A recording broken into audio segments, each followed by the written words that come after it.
Welcome back to my channel.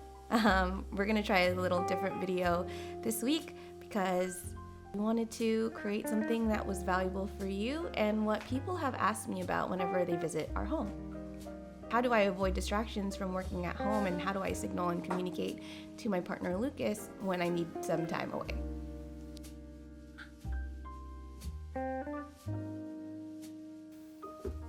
Try using a do not disturb light. I was gifted this lamp from my art director at my last job.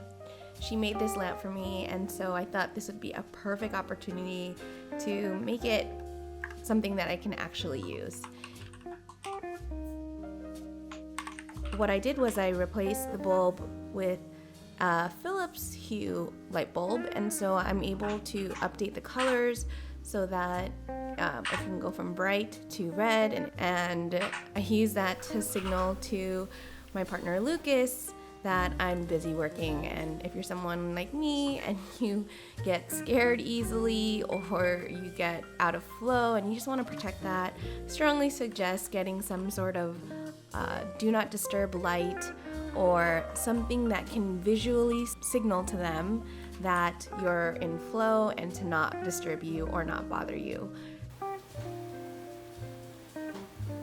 If you are looking for something to play while you're in flow state and you want to get into the flow a little bit easier, check out this video where I have a Pomodoro timer, and it will time you down from 25 minutes with some nice lo-fi music and some beautiful typography, as well as a 5-minute timer for taking a break. So go ahead and check that out, and I will see you in the next video.